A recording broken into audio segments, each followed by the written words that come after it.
of a most undesirable nature. Some, though not so bad in themselves, are exceedingly bad in their cumulative effects, and cause us at times much loss, much pain, and anguish, while their opposites would, on the contrary, bring as much peace and joy, as well as a continually increasing power. Have we it within ourselves to determine at all times what types of habits shall take form in our lives? In other words, is habit-forming, character-building a matter of mere chance, or have we it within our own control?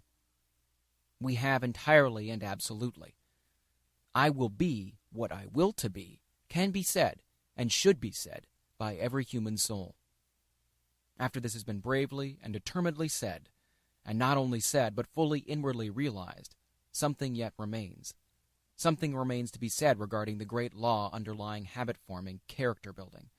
For there is a simple, natural, and thoroughly scientific method that we should all know. A method whereby old, undesirable, earth-binding habits can be broken, and new, desirable, heaven-lifting habits can be acquired. A method whereby life in part, or in its totality, can be changed, provided one is sufficiently in earnest to know, and knowing it, to apply the law. Thought is the force underlying all. And what do we mean by this? Simply this: your every act, every conscious act, is preceded by a thought. Your dominating thoughts determine your dominating actions. In the realm of our own minds, we have absolute control, or we should have, and if at any time we have not, then there is a method by which we can gain control, and in the realm of the mind, become thorough masters. In order to get to the very foundation of the matter, let us look at this for a moment. For if thought is always parent to our acts, habits, character, life, then it is first necessary that we know fully how to control our thoughts.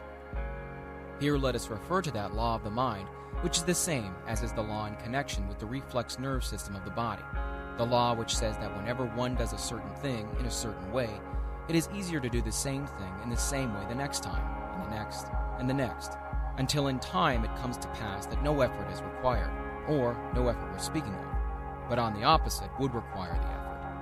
The mind carries with it the power that perpetuates its own type of thought, the same as the body carries with it, through the reflex nerve system, the power which perpetuates and makes continually easier its own particular acts. Thus, a simpler effort to control one's thoughts, a simple setting about it, even if at first failure is the result, and even if for a time failure seems to be the only result, will in time, sooner or later, bring him to the point of easy, full, and complete control. Each one, then, can grow the power of determining, controlling his thought, the power of determining what types of thought he shall and what types he shall not entertain. For let us never part in mind with this fact, that every earnest effort along any lines makes the end aimed at just a little easier for each succeeding effort, even if, as has been said, apparent failure is the result of the earlier efforts. This is a case where even failure is success, for the failure is not in the effort, and every earnest effort adds an increment of power that will eventually accomplish the end aimed at. We can then gain the full and complete power of determining what character, what type of thoughts we entertain.